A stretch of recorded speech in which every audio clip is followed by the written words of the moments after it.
Hello YouTube, I'm Vince White. I'm an employment attorney, and on this channel we answer publicly posted questions from YouTube users getting folks the answers they need from an employment attorney. I don't know. What am I doing?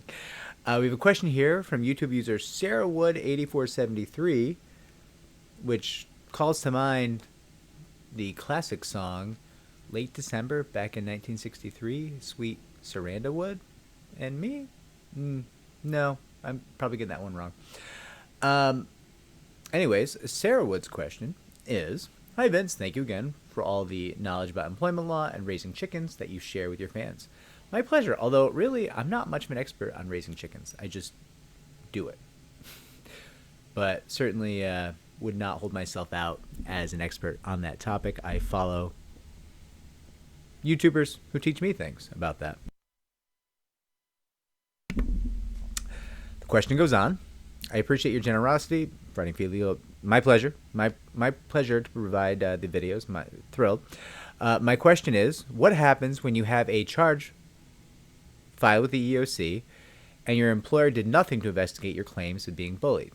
Okay, so I know we have a couple of videos on the channel. If you're saying you just filed with the EEOC for bullying, unfortunately that is just not a claim. There is no law under the federal purview and almost no law that I'm aware of on the state level in most of the country that makes workplace bullying illegal. It's protected in a couple places, don't get me wrong, but in most of the country it's not. Now, I'm going to assume what you meant is that you were bullied in connection with a protected class or some form of sexual harassment or some form of retaliation, which would then be a potential claim. And if that is what you mean, then that is a potential claim, and your employer would have an affirmative duty to investigate those claims if you brought those claims to your employer's attention. If they were aware of those claims, they would have to investigate. And their failure to live up to their affirmative duty to investigate would be a component of your claim. Part of your argument, so to speak, and part of your evidence as well.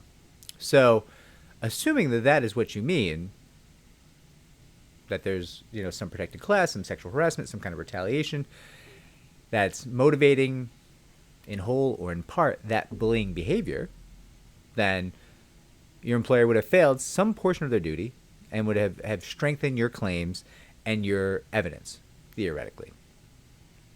If it is, on the other hand, purely that you filed a bullying claim with the EEOC, that is simply not something the EEOC is given the power, the purview to protect you against. They do not investigate bullying unless it's tied to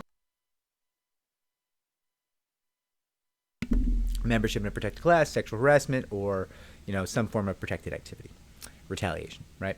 So in that case, if it's just generic bullying, they're not going to do anything. Realistically, they're just going to say this does not state a claim and probably issue you a right to sue letter, which allows you to go on to federal court, but the claim would be dead from the outset, and would if you're just filing a claim just for generic bullying and you file it in federal court under Title VII, which I presume you would be if you file with the EEOC, that claim would just very, very likely to be dismissed on a motion to dismiss under the federal laws. Now, listen, you may be in a jurisdiction where state or local law protects you against generic bullying, and that'd be different. Check with local counsel. I am only speaking, as is your question, to the EEOC and the federal laws that the EEOC adjudicates. Sarah, I hope this helps. I wish you great success. I'm sure that your claim was properly pled. I just wanted to establish that difference because I thought it had some merit. Some folks will benefit from knowing the distinction between those two separate kinds of claims. And certainly, I'm sure yours was properly pled, and I wish you great success, and I hope you are made whole. If this video is helpful, like, subscribe, comment down below, share the channel so it may grow. And I hope everyone's having a lovely day. Take care.